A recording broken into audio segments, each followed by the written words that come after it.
네, 연준의 통화 정책이 갑작스럽게 바뀌고 있습니다. 지난달 회의에서는 테이퍼링이 결정된 데 이어서 어제 끝난 12월 회의에서는 금리 인상, 내년 3회 금리 인상이 기정사실화가 됐죠. 너무 빨리 바뀌다 보니까 시장에서는 혼란스러운 수수께끼 현상이 나타나고 있고요. 그런가 하면 최근 우리 사회에서는 최후 저지선으로 꼽히던 강납 집값 하락을 계기로 본격적인 수축 사회에 들어간 것이 아닌가 하는 우려가 나오고 있습니다. 오늘 이 두 가지 사안에 대해서 짚어보도록 할 텐데요. 한국경제신문의 한상춘 논설위원 모셨습니다. 어서 오세요. 네, 안녕하십니까? 먼저 페드회의 결과에 대해서 월가의 평가가 속속 나오고 있습니다. 사실 어제 좀 증시가 막판에 올라서다 보니까 불확실성이 해소됐다 이런 평가를 내리는 곳이 굉장히 많았는데 오늘 뉴욕 증시도 약세로 돌아선 걸 보면 이게 과연 옳았느냐라는 좀 평가를 내리기가 어려울 것 같아요. 뭐든지 어제도 이제 잠시 말씀드렸습니다는 주가가 올라가면 불확실성 해소다. 주가가 떨어지면 불확실성 증대다. 이런 표현은 상당히 좀 무리가 있다. 무리가 있다 하는 말씀을 드렸습니다. 네. 만약에 어제 그 주가가 올라간 부분을 불확실성 해소라 이렇게 본다면 오늘도 주가가 유럽도 회의가 끝났고 영란엔도 회의가 끝났고 예상대로 나왔기 때문에 주가는 올라가야 되겠죠. 다른 특이한 사항들이 그렇게 많이 발생하진 않았으니까. 그래서 증시를 해설할 때 불확실성 해소, 불확실성 증대 이런 표현으로 해설하면 아주 예민한 중요한 사항은 그렇게 해석하면 안 된다 하는 이런 말씀을 어제 말씀드렸던 게 오늘 나온 게 아닌가 생각합니다. 일단은 지금 모두에서 전행국가에서 정확히 진단해 주셨습니다는 당초 예상보다 상당 부분은 이렇게 어제도 굉장히 2013년에 비해서 굉장히 강도 있지 않느냐 출구 전략이 그런 말씀을 드렸습니다. 올해 한번 평가를 보통 이런 사건이 있었을 때 평가를 텍스트 마인 기법으로 한다 하는 것을 좀 말씀드리는데요. 사실 너무 빠르다 하는 것은 플러스 1점, 너무 느리다 마이너스 1점 이런 게 가지고 한번 이 어조지수를 한번 보겠습니다. 여기서 너무 빠르다는 것은 지금 코로나 문제라든가 경기가 둔화될 우려가 있는데도 불구하고 이렇게 신속하게 출구 전략, 예를 들어서 테이퍼링 규모를 굉장히 느리고 기준금리를 인상을 기정사실화하는 것, 이게 굉장히 위험하지 않느냐. 그래서 지금의 경제 여건에 비해서는 사실 너무 빠르다 하는 것을 플러스 1점으로 하고, 그다음에 인플레라든가 자산의 거품 심화를 볼 때는 페드가 너무 늦게 가는 게 아니냐 하는 쪽을 마이너스 1점이다. 이렇게 이제 보시면 그거를 11월 달에 테이퍼링이 결정됐죠. 그리고 이번에는 테이퍼링 규모도 올렸지만 무엇보다도 월가에서는 기준금리 인상의 기정사실화됐던 것이 가장 관심이 되지 않습니까? 그러면 11월 달에는 그걸 플러스 마이너스 빠르다 느리다를 하니까 정확히 제로로 떨어졌습니다. 지난달에 한번 방송해 드린 적이 있습니다. 그래서 월가 예상 수준을 부합됐다 이렇게 하는데요. 지금 FOMC가 나오고 나서 이번에 12월 이렇게 기준금리를 보면 기준금리 인상을 기정사실화했을 때 월가의 평가를 보면 플러스가 나왔습니다. 플러스가 나왔다는 것은 월가 예상치 미국의 경제 여건에 비해서 너무 빨리 간다. 기준금리 인상이 너무 빨리 간다 하는 얘기죠. 그러다 보니까 시장에서 이렇게 예상보다 빨리 나오니까 결과적으로 보면 혼란한 현상이 나오는 거죠. 미스테리 현상이 나오는 거죠. 미스테리 현상이 나오니까 증시적인 측면에서는 다른 요인도 있습니다는 주가가 전반적으로 어제 대비해서 어제 비슷한 추세를 유지했습니다는 오늘은 나스닥 지수 같은 경우는 굉장히 급락하는, 특히 우리 서학개미분들이 많이 가고 있는 엔비디아라든가 테슬라 같은 주가들은 아주 많이 떨어지는 이런 모습을 보였지 않습니까? 네. 그래서 무슨 회의가 끝나면 주가가 올라가면 불확실성 해소다 이런 쪽, 그다음에 주가가 떨어지면 불확실성 이렇게 증대다 이런 표현으로 쓰는 것은 이렇게 워낙 중요한 사항, 민감한 사항이 볼 때 증시를 정확히 진단하는 것은 아니다 하는 걸 말씀드리겠습니다.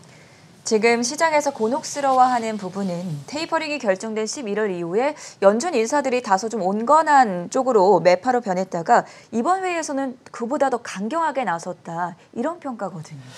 오늘은 이제 자막을 좀 중심으로 말씀드리겠습니다.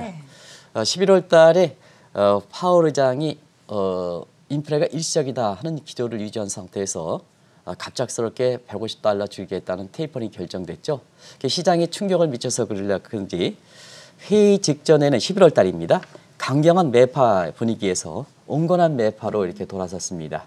그러면 온건한 매파로 해서 블랙아웃 기간이 끝나고 난 페드 인사들이 온건하게 의지했거든요.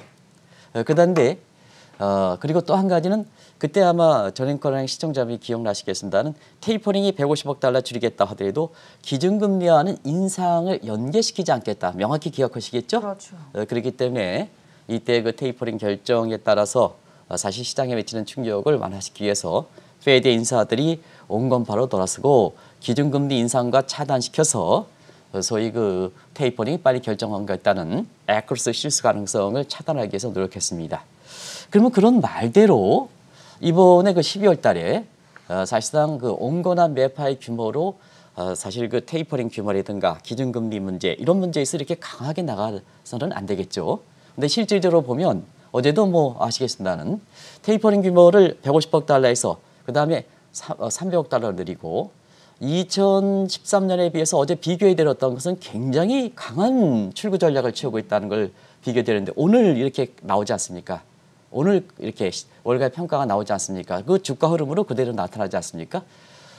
그리고 금리 인상은 불연결시키겠다. 한 달 전에 연결을 시키지 않겠다 하는데 자 연결은 고사하고 내년에 당장 3차례 올려간다는 얘기죠. 그러니까 텍스 마이닝 기법에서 굉장히 플러스로 11월 달에는 플랫하게 나왔는데 지금은 플랫하게 너무 빨리 간다는 얘기입니다. 너무 빨리 가다 보니까 결과적으로 일단 시장이 오늘 약세를 반영했다.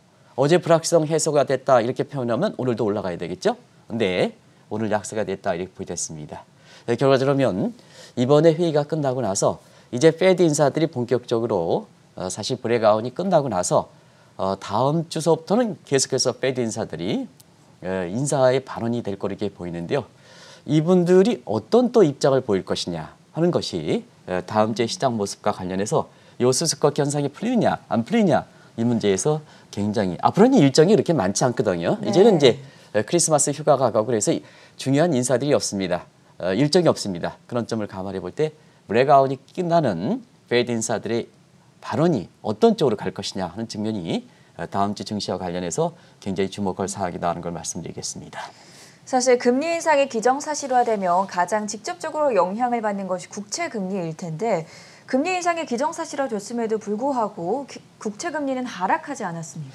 네, 한 나라의 금리 시스템, 인트레이트 시스템이라고 있습니다. 네. 그러면 이제 기준금리, 정책금리가 이렇게 하면 시장금리가 이렇게 움직여야 사실상 그 기준금리가 기정사실화한다면 결과적으로 시장금리는 올라가야 되지 않습니까? 그래 이제 페드의 목적이 달성하는 거 아니겠습니까? 근데 이제 오늘 쑥꺾기 현상이 나타났죠. 자, 기준금리 인상하겠다, 내년에 세게 올리겠다 하더라도 국채금리는 이렇게 떨어졌죠. 네. 시청자 여러분 한번 보시겠습니다. 이 수습꺾기 현상이 발생했단 말이에요. 시청자 여러분도 내년에 금리를 세게 올리겠다. 익스펙테이션이 미래에 대해서 자기가 갖고 있는 국채를 팔아버려야죠. 팔아버리니까 뭐냐?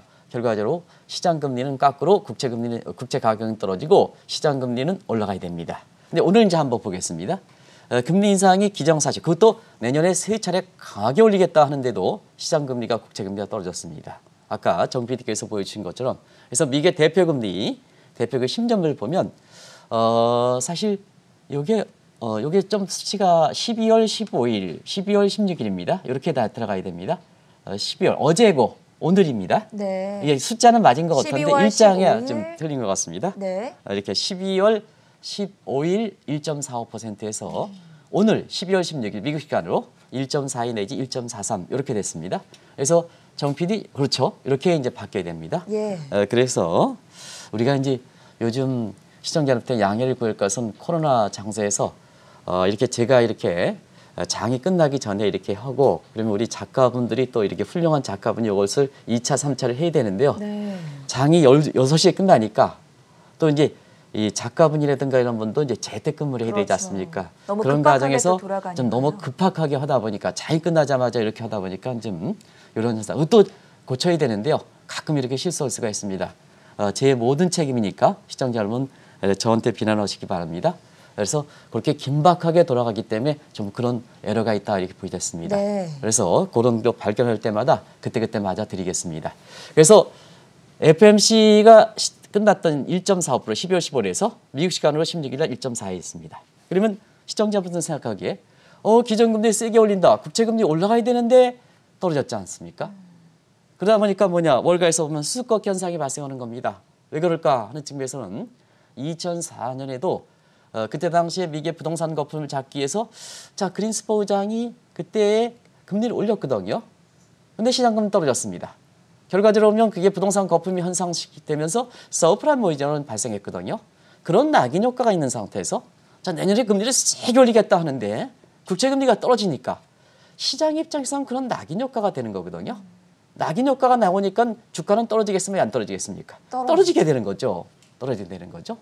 그러면 이제 시청자분께서 왜 국채금리는 페드 입장에서 기준금리를 강하게 올리겠다 이렇게 얘기하는데도 불구하고 금리는 떨어졌을까? 어제도 말씀드렸다시피 미국이 금리를 올려 그 다음에 달러는 강세가 된다 이렇게 기대하니까 해외에서 자금들이 미국에 유입되는 과정에서 미국 국채 사, 가격 올라가, 금리 떨어져 이렇게 되는 거죠. 이렇게 되는 거죠. 그런 현상이 발생하고 있다 이렇게 보여졌습니다. 그런 과정에서 우리가 이런 그 시장을 해설할 때는 민감할 때에는 굉장히 시장의 미국 월가의 시장 참여들이랑 직접 통화를 해서 이렇게 전해 주셔야 사실 그 정확하게 해석할 수 있다. 불확실성 해소나 불확실성 증대나 이런 표현이 지금의 사실 미국에 돌아가는 상황을 보면 그런 거로 표현하기에는 굉장히 긴박하게 움직인다. 시청자 여러분 아시겠습니다만 작년에 재료금리 돈을 1200억씩 풀어 근데 이게 갑작스럽게 300억씩 줄여나가 그 다음에 내년에 기준금리 3%까지 세 번째로 올려 긴박한 상황인데 이거를 불확실성 해소 이렇게 얘기하는 시각은 상당히 시청자분한테 월가의 상황이 긴박하게 돌아가는 점을 이렇게 잘못 전해준다는 걸 꼭 좀 말씀드리겠습니다. 또 하나 궁금한 점이 내년에 금리 인상 그것도 무려 3차례나 금리를 올릴 것으로 예상이 되고 있는데 장 막판에 지금 하락세로 돌아서기는 했지만 오늘 다우지수가 그래도 플러스권에 거의 다 머무르면서 상대적으로 가장 좋은 흐름을 보였거든요. 왜 그렇습니까? 네, 어제도 그렇고 오늘도 그렇고 어제 나스닥 지수 오르겠지만 오늘 나스닥 지수가 하락폭이 굉장히 컸습니다. 그렇죠. 상대적으로 3대 지수의 과거에 같이 움직이는 폭을 이렇게 볼 때에는 다우존스 지수가 거의 움직이지 않았습니다. 저거 보합권이죠. 0.0 시장에 장중에 있습니다는 대부분 다 장중 내내 플러스권이 도입하면서 장막판에 조금 했는데요. 거의 마이너스 0.08%면 하락한 건 아니죠. 플랫하게 움직였습니다. 왜 이 같은 현상이 발생했을까 하는 측면에서는 어제의 그 스트롱 엑스 스트레치 강하게 출구 전략을 추진하더라도 주가 향방에 있어서는 성장이 훼손되느냐 안 훼손되느냐. 그럼 성장은 경기 민감자와 관련돼 있죠. 그래서 성장이 훼손되느냐 안 훼손되느냐 하는 측면에서 어제 다우존스 지수가 이렇게 상승세를 돈 데는 4분기 성장률이 지난 9월과 달리 3분기 성장률은 2% 떨어졌는데 4분기 성장률은 뉴욕의 애틀랜타 GDP 나우 같은 경우는 지금 7% 이상 예상되거든요. 그러다 보니까 9월 시점에서는 2, 4분기에 6.9%인가 6.2%에서 2%로 떨어지는데 그러면 이제 스태그플레이션 됐던 거죠. 근데 이번에는 4, 4분기에는 7% 이상 되니까 결과적으로 보면 이 스태그플레이션 우려가 완화된 상태에서 주가가 올라갔다 이렇게 보시됐고요. 내년 같은 경우에도 내년 성장률이 9월에 저 전망 될 때 3.8%였습니다. 거꾸로 올랐거든요. 4%가 올랐거든요. 그러다 보니까 성장 훼손에 대한 우려가 완화됐다 이렇게 이제 보시면 되겠습니다. 오늘도 마찬가지로 그런 현상에서 됐다 이렇게 보시면 되겠습니다. 근데 문제는 그렇습니다. 오늘 월가에서 보면 그렇게 강하게 스트롱 포인트, 스트롱으로 출구 전략하면 성장은 좀 훼손되지 않겠느냐. 그래서 하루가 지난 후에 페드의 전망치에 대해서 회의론이 나왔습니다.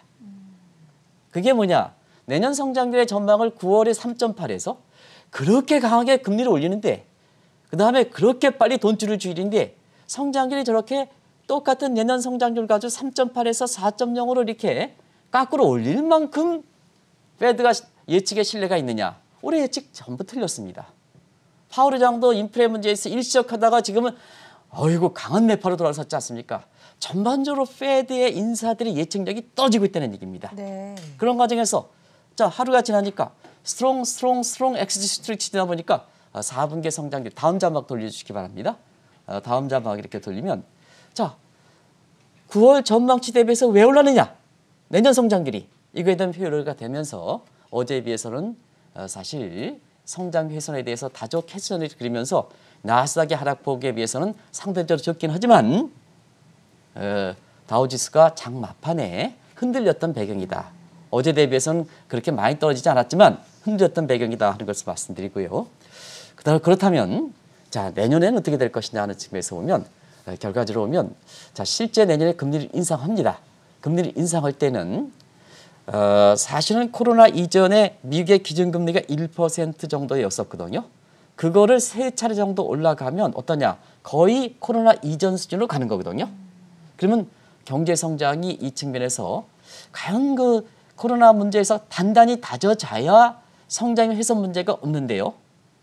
내년에 빠르게 금리를 오르는데 성장 기반이 강하게 다져지지 못하면 지금 오미크론에서 모두 위드 오미크론에서 강하게 다져지지 못했다면 내년에 미국의 그 기준금리가 1% 전후에서 주가가 좀 조정금리 되지 않느냐. 그래서 내년에 하반기 정도에 이렇게 조람이 세게 되든가 이런 사람들이 내년 하반기에 자 출발 초기에는 금리 인상 초기에는 강하게 된다 하더라도 내년 하반기에 주가가 떨어질 것이다 이렇게 보는 것도 바로 그와 같은 맥락에서 나오는 시각들이다 하는 걸 말씀드리겠습니다.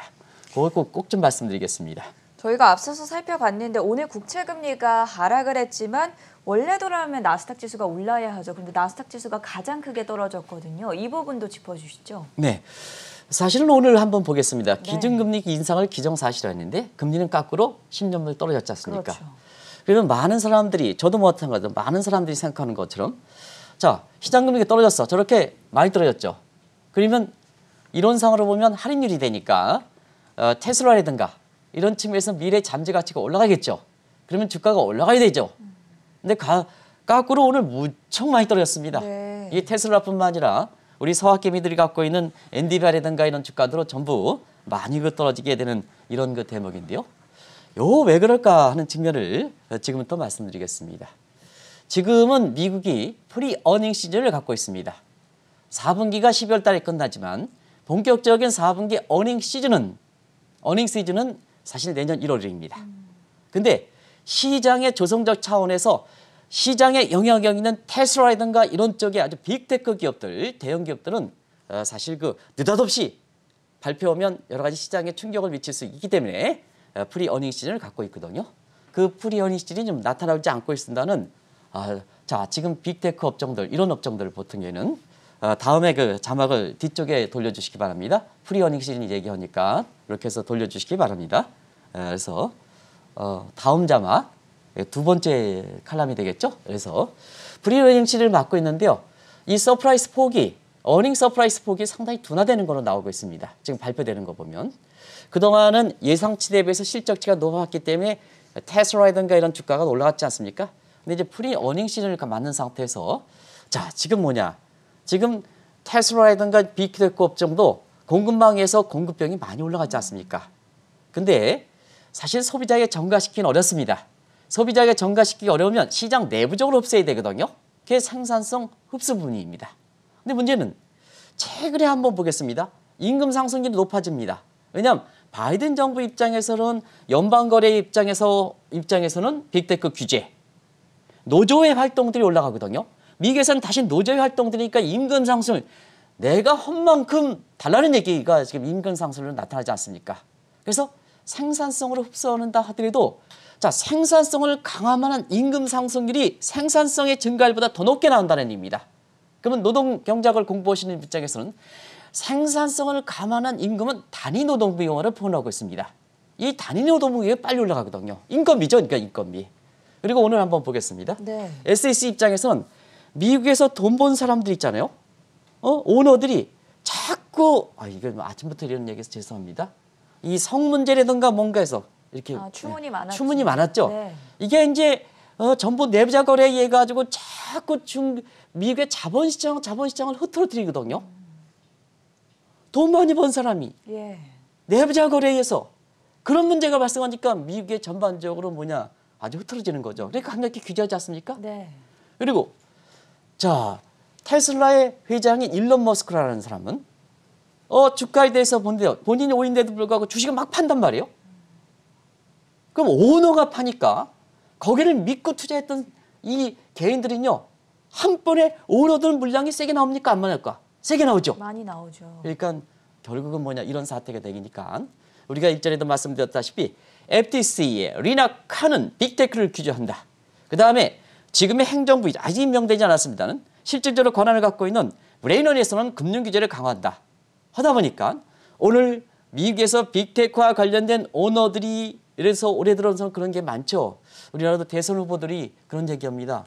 저도 이제 이 문제 가서 굉장히 창피한 거를 어제 들었는데요. 네. 왜 한국의 대통령의 차기 5년을 이끌어갈 사람이 미래의 한국 국민을 주도하고 그다음에 한국의 여러 가지 경제정책의 미래를 제시할 사람, 공약을 제시할 사람들이 왜 한국의 차기 대통령은 향후에 5년을 짊어질 가능성을 띠느냐? 과거로 들어가서 5년을 할 사람이냐? 왜 과거에 이렇게 과거에 뭐 아들 추문이라든가 뭐 배우자 추문이라든가 왜 이게 여기에 집착돼 있느냐? 물론 그런 거 하지만 자 대선이 갈수록 미래에 대해서 제시를 한국 경제를 어떻게 끌어가겠다 하는데 한국의 대선이 만약 선진국이라 하는 이 국가에서 뭐냐 과거의 흔적들만 가지고 이렇게 하다 보니까 결과적으로 해외에서 보면 한국의 대통령은 과거 5년의 대통령을 뽑는 거냐 향후에 5년 대통령을 뽑는 거냐 좀 대선 선거위원회 한 사람들 해외에서 이렇게 보고 있습니다. 제가 윤석열 후보도 마찬가지고 이재명 후보도 똑같이 그렇습니다. 이렇게 과거의 흔적들이 깨끗이 못한 사람들이 왜 대통령 후보에 나옵니까? 이런 문제도 한번 생각해 보시기 바랍니다. 우리 국민들이 이끌어야 되지 않습니까? 이끌어면 공약이 지금 대선이 갈수록 더 부각돼야 되지 않습니까?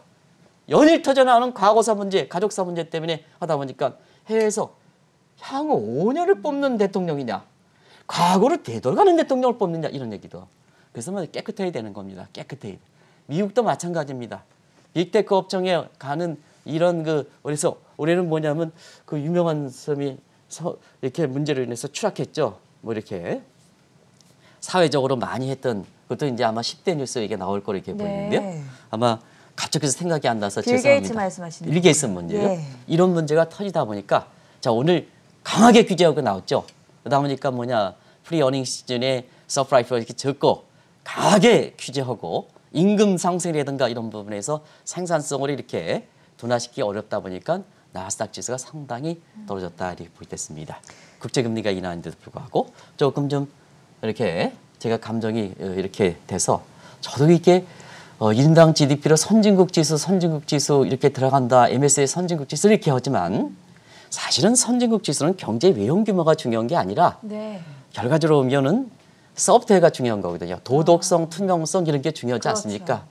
아무리 이렇게 대선 후보가 나와도 내가 소프트웨어 측면에서는 과거의 흔적들이 깨끗이 못한 사람은 사실 그 대통령 후보로 나오지 말아야 됩니다. 그는 여든 야든 마찬가지입니다. 이게 어떻게 선거 공약은 보이지 않지 않습니까? 국민의 입장에서도 뭘 가지고 뽑습니까? 가족에서 뭐 가족사에서 정도가 크고 적은 거 가지고 대통령 후보를 뽑아야 되겠습니까? 이 슬픈 현실입니다. 이거는 뭐냐 여 후보든 야 후보든 관계없습니다. 선거 캠프도 해외에서 이렇게 바라보는 시각이다 하는 그런 각도에서 꼭 좀 말씀드리겠습니다. 과거보다는 미래가 중요하죠. 미래가 저희도 중요하죠. 다음 네네. 뉴스 계속 이어가 볼 텐데요. 11월 테이퍼링 때는 사실 달러 가치가 강세가 됐었는데 어제 기준금리 인상이 결정된 이번 회의 이후에는 달러가 오히려 좀 약세를 보여주고 있습니다. 이 수수께끼 현상은 어떻게 해석을 해야 될까요? 자, 요거는 어제도 이제 어느 기업에 강의했는데 이 문제 달러 문제가 워낙 관심이 있어서 11월 테이퍼링과 이번에 기준금리가 기정사실화가 된 이후에 물론 하루지만 달러 인덱스가 원달러 환율과 같이 한번 비교해 보겠습니다. 일단은 테이퍼링 결정됐던 11월 FOMC 이후에 달러는 강세가 됐습니다. 자, 11월 3일 날 달러 인덱스가 93.8 그리고 11월 4일 날 직후에 93.4, 94.3으로 급등했습니다. 네. 이때는 테이퍼링이 결정되고 달러 인덱스가 올랐습니다. 근데 원달러 환율도 1181원에서 1180, 이건 미미하지만 그래도 달러 강세는 나타났습니다. 근데 이번에 금리 인상이 기정사실화됐던 자 12월 이후에 오늘 한번 보겠습니다. 어제 달러 인덱스가 96.4입니다. 근데 오늘 달러 인덱스가 95.9입니다. 그러면 어제에 비해서 뭐냐 11월 달에 비해서 까꾸 현상이 나타났죠. 그러네요. 그죠? 원달러 환율도 보겠습니다. 원달러 환율도 어제 그전에 이틀 전에 1184원에서 어제 1184로 미미한 수준이 하지만 11월에 비해서는 다른 수준이 나왔습니다. 어제 경영계획을 짰던 이렇게 그 기획실장님이 저한테 질문을 이렇게 기업체 강의할 때 이 부분을 보겠습니다. 그때 사실 일반적으로 보면 유동성의 규모를 줄이는 테이퍼링보다 기준금리 인상이 강하다. 이런 느낌을 받지 않습니까? 그렇죠. 느낌을 받지 않습니까? 더 강한 긴축 느낌. 그렇죠. 긴축 느낌을 네. 받죠. 그러면 뭐냐? 달러가 강세가 돼 있죠. 근데 왜 테이퍼링이 결정됐던 그때는 달러 강세가 나타나고 더 강하다고 얘기하는 기준금리는 뭐냐? 이렇게 기정사실한데도 불구하고 오히려 달러는 약세가 났을까? 예. 이게 궁금한 점이죠. 어떻게 불확실성 해소, 불확실성 증대 이런 거지 얘기할 수가 있겠습니까? 기업체들은 우리 기업체들도 내년도에 경영계획 자르는 사람들은 이렇게 민감한데 하는 것을 말씀드리면 원래 그렇습니다. 전 앵커는 이렇게 남녀 간의 연인 사이도 처음 만났을 때 첫인상이 중요한 거 아니겠습니까? 그렇죠. 어제 우리가 출구 전략의 정상적 수준은 테이퍼링이 전 단계고 그 다음에 기준금리 인상 단계다. 기준금리 인상은 강하니까 시장의 여건에서 그걸 받아들일 수 있는 준비가 되지 않으면 충격이 센 겁니다. 그래서 뭐냐? 처음에 만나는 출구 전략은 테이퍼링이거든요. 그래서 테이퍼링이 결정됐던 사실 이렇게 그 11월 달이 예. 오히려 달러가 강세 나타나고 많은 사람이 인식 속에 기준금리가 인상의 기정사실했던 이번 같은 경우에는 사실상 뭐냐 이렇게 달러가 약세로 현상이 나타났다. 어제도 이제 그 강의 시간에서 그랬습니다. 그래서 일반적으로는 테이퍼링이 진행될 때 달러가 강세가 더 심하게 되겠습니다 하는 쪽을 말씀드렸는데 그대로 오늘 공교롭게도 그대로 나타났습니다. 다만 한 가지 지금 뭐냐 앨런이 의장이 물가 안정을 위해서 달러 강세를 수용할 가능성이 있기 때문에 이 대목에서는 지켜볼 필요가 있다 이렇게 보시면 되겠고요. 또 하나 관심사가 네. 여기 이제 전 앵커께서 어제 바쁘셨죠. 제 일정이 굉장히 요새 네. 바쁘신 거로 해서 챙기지 못해서 경제 식견이 높은 이런 그 우리 전 앵커 입장에서는 어제의 원달러 환율 관련해서 굉장히 중요한 조치가 하나 나왔습니다. 그렇습니까? 코로나 이후에 한국의 유동성의 그 경색 문제가 되다 보니까 세계 기축통화인 미국과 달러 스왑 매월 예. 600억 달러 달러서 기억나시죠? 네, 오늘 신문에 나왔죠? 네. 근데 어제부로 페드로부터 통보를 받았습니다. 올해 말이 그 세 차례 연장 끝에 올해 말의 시한인데요. 네. 사실 600억 달러를 세 차례 연장하면서 12월 달에 종료되니까 많은 기업 입장에서는 자 미국과의 통화 수합 문제가 종료가 되니까 원달러이 올라가지 않겠느냐 하는 쪽에 아마 돼서 이 문제를 좀 간단히 더 부각하도록 하겠습니다. 그런 각도에서 자 우리는 지금 기축통화 일선 지금 직접적으로 갖고 있는 일선 자금 외환 보유가 많습니다. 우리 누차에서 말씀드렸지 않습니까? 그래서 지금은 우리가 직접적으로 핸들링할 수 있는 부분이 한 4,300억 달러 됩니다. 그리고 통화 수합은 우리가 갖고 있는 게 아닙니다. 만약에 이제 시청자 여러분께서 600억 달러를 갖고 있다. 12월 종료된다. 미국에 뺏기는 게 아니라 우리가 그동안 사용을 안 했거든요. 사용을 안 했기 때문에 우리나라의 외화 캐시플로에는 간접적으로 우리의 외화 유동성이지만 우리가 직접 들여온 건 아니거든요. 네. 그러면 종료가 됐다 하더라도 우리의 외환 수급에서는 변함이 없는 겁니다. 그리고 뭐냐 우리는 지금 일선을 갖고 있는 외환 보유고가 자 우리의 적정 수준에서 최강에 있던 기도티 모델에 해서 3,800억 달러보다 더 많습니다. 그리고 여기에 개인들도 많이 갖고 있습니다. 기업들도 많이 갖고 있습니다. 그래서 한미 간 통화 수합이 이렇게 종료가 된다 하더라도 사실상 심리적으로 그러한 우려가 있긴 하지만 원달러 환율이 이렇게 급등하는 가오처럼 급등하는 외화가 부족할 때 급등하는 이런 현상은 나타나지 않는다. 그런데 외환위기 낙인 효과는 있기 때문에 한미 간 통화 수합 협력이 종료되면 원달러이 급등하지 않겠느냐. 근데 우리 시장 참여들이 굉장히 현명한 것 같습니다. 그리고 어제 홍남기 부총리라든가 이런 분들이 시장을 안정을 위해서 잘 조치를 했습니다.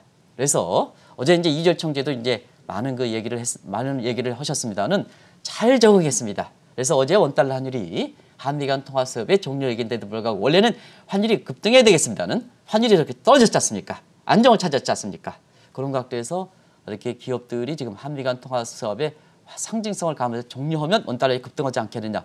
어떻게 외화 포지션은 어떻게 될 것이냐 하는 측면에서는 그렇게 우려하지 마시기 바랍니다. 그래서 달러 문제 관련해서 이게 중요한 사항이기 때문에 말씀드렸습니다.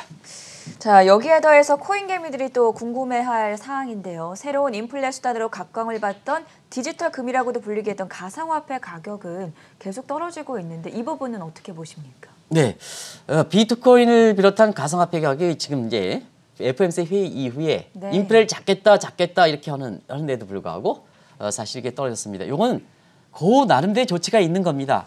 왜냐하면 지금 센트럴뱅크 디지털 커런시가 이렇게 도입되지 않습니까? 미국도 이제 내년 1월 20일 날 어차피 늦었기 때문에 1월 20일 날 취임 때 오늘 이거 떨어지고 있는데요. 왜 떨어지냐면 센트럴뱅크 디지털 커런시가 도입하다 보니까 스테이블 코인 문제에서 비트코인과 가상화폐 감독을 굉장히 발행처를 감독하고 있습니다. 감독하니까 자유롭지 못하죠. 그래서 비트코인과 같은 가상화폐에 약세를 보이는 거다. 그리고 어제 오늘이 17일이니까 그제죠. 15일 날 비트코인의 책을 위구르 인원 측에서 가상화폐를 전면 금지시켰습니다. 전면 금지. 네. 요 특이한 조치가 있었거든요. 요 특이한 조치가 있다 보니까 결과적으로 이렇게 비트코인이 약세를 보이는 거다. 이렇게 이제 보시면 되겠습니다. 그리고 한번 항상 또 말씀드리면 인플레 문제가 최대 현안이 되고 있는데요. 우리가 비트코인을 비롯한 가상화폐는 가치가 없기 때문에 가치가 없는데 인플레 해칭을 하는 게 뭡니다. 일부 시중은행의 PB들이 디지털금이다, 인플레 해칭이다. 가치가 있느냐? 실존 가치가 있습니까? 없습니다. 그래서 한국경제TV에서는 자, 인플레 해칭 수단으로 비트코인과 붙는 가상화폐 어떻게 개글이 많아가지고 어떻게 인플레를 이렇게 소중한 국민들의 인플레가 해칭되느냐? 그는 시중은행의 PB들의 일부죠. 영업 차원에서 하는 얘기입니다. 그래서 인플레 해칭 수단으로서는 가치가 없을 때는 디지털금이라고 얘기할 수는 없습니다. 그래서 그게 겹치다 보니까 지금 비트코인이 이게 떨어지는 배경이다는 걸 말씀드리겠습니다.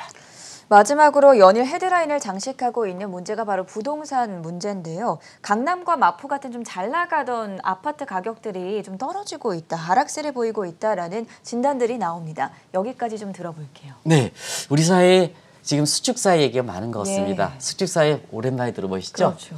근데 예전에 뭐 증권사 개인적 이해관계이기 때문에 원래 이런 데는 명확하게 해야 되는데요. 또 여러 얘기가 나올 것 같아서 뭐 유튜브를 의식하는 시각이 아닙니다는 이렇게 우리나라의 대우증권 이런 시절에 굉장히 유명한 이렇게 그 투자 전략가고 네. 그렇게 리서치를 해서 유명하고 지금은 이제 여당에 더불어민주당에 가서 세종시인가요? 거기서 이렇게 지역 국회의원을 하시는 분입니다. 홍성국 의원이라고 해서 예. 이분은 뭐 여당이나 야당과 소속과 관계없이 굉장히 실적인 측면에서 굉장히 한국의 증시를 이끌어왔던 굉장히 훌륭한 분입니다. 이분이 이제 사형에서 수축사회라는 표현을 쓰는데요. 뭐 수축사회는 한마디로 여러 가지 정의하고 있습니다는 홍 의원의 그 표현대로 보면 경제 규모가 전체적으로 특히 자산 규모가 전체적으로 위축되는 사회다 이렇게 보시면 되겠는데요. 네. 자, 지금 미국이라든가 또 한국은행 입장에선 선제적으로 올해 8월 달에 금리 인상, 그다음에 11월 달에 금리 인상, 그리고 최근에 코인개미, 동학개미, 서학개미들 이렇게 해서 한번 자산 상황을 보겠습니다. 코인개미 같은 경우는 비트코인이 신고가 6,600 해서 지금은 4,700, 4,800에 떨어졌습니다. 그렇죠. 전반적으로 자산이 줄어들고 있죠. 동학개미는 어제는 뭐 이렇게 했습니다는 올해 연중 최고치 3,200 대비해서 3,000으로 지금 전체적으로 근데 동학개미들이 갖고 있는 분들이 갖고 있는 것은 더 떨어지는 상황이거든요. 그다음에 부동산 투자도 마지막에 바쳤던 강남과 마포 지역이 지금 가격이 하락하는데 본격적인 하락 국면이다 얘기할 수는 없는데 네. 일단 호가상이라든가 실거래 가격 한두 가격이 시장 상을 반영하는 건 아닙니다. 근데 이제 최근에 이게 마포라든가 그다음에 강남 지역에 이렇게 아파트 가격이 떨어져서 자 전반적으로 보면 자산이 위축되는 게 아니냐 하는 이런 쪽이가 얘기가 나오고 있는데요. 시간이 많이 경과돼서 다음 주에 한번 이 이야기 이 얘기를 나눠볼까요? 전체적으로 홍 의원의 그 내용을 책 내용을 토대로 해서 한번 우리 최근에 우리 사회에 진짜 수축사에 들어가는가? 미국의 미국의 출구 전략 금리 인상 국면에 우리도 금리 인상이 돼 전반적으로 수축사에 들어가는가 하는 것을 종합적으로 가장 큰 관심사에서 점검해 드리도록 하겠습니다. 네, 오늘은 12월 FOMC 직후에 나타났던 6가지 미스테리에 대해서 자세하게 풀어봤고요. 지금까지 한국경제신문의 한상춘 논설위원이었습니다. 고맙습니다. 네, 고맙습니다.